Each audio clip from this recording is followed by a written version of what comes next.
Hoje vamos falar um pouco sobre 1 Coríntios, capítulo 1, versículo 10. E nesse versículo nós vamos enxergar algumas coisas sobre o nosso coração enganoso, que diz em Jeremias 17:9 que o nosso coração é enganoso.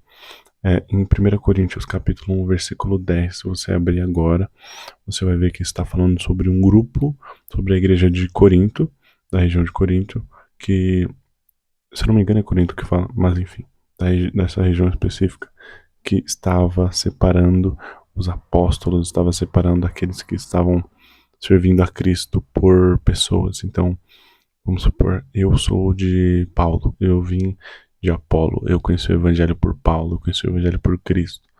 E então, embora Cristo, obviamente, é o que nós olhamos, o coração dessas pessoas não estava em Cristo. O coração dessas pessoas estava na comparação, estava na disputa. E qual a diferença entre um coração que está na disputa e um coração que está no Evangelho?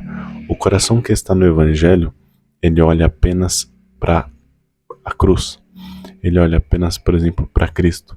Embora eles estavam até falando de Cristo aqui, Cristo não era o centro. Cristo, ele tinha virado um time e não tinha virado o Salvador. Então, no coração desses homens, eles estavam desvirtuados. E como isso conecta com o versículo que nós iniciamos, que é Jeremias 17, versículo 9? Porque esses homens simplesmente estavam tão desviados, tão desviados da verdade que eles estavam confiando naquilo que o coração deles dizia. Então o coração deles simplesmente teve a preferência de chamar o grupo de Paulo, teve a preferência de chamar o grupo de fulano de tal, enquanto o problema principal estava no coração deles, porque eles já tinham estado desviados da verdade. E como você evita que isso aconteça com você? Como você evita que uma coisa dessa possa acontecer no meio de uma igreja?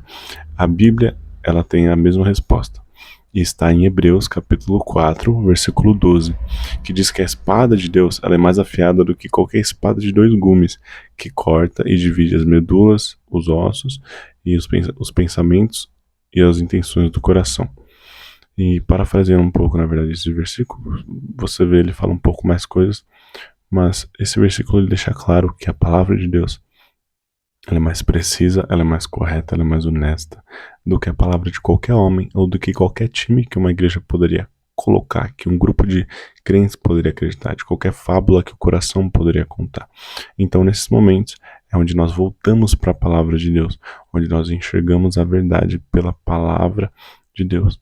Porque Paulo, quando ele escreve para esta igreja, ele é claro e diz assim: por acaso Jesus se separou? Ou seja, ele volta para a palavra de Deus e mostra que o princípio é Cristo e o fim é Cristo. Porque por meio de um só sangue, por meio de um só sacrifício, todos fomos feitos justos. Agora, sem fazer disputa ou separação, como estava na casa deles, sobre pessoas e, enfim, essa questão que o coração deles estava dividido, que era esse grupo e o time. Né, o time de Paulo, o time de Apolo, enfim.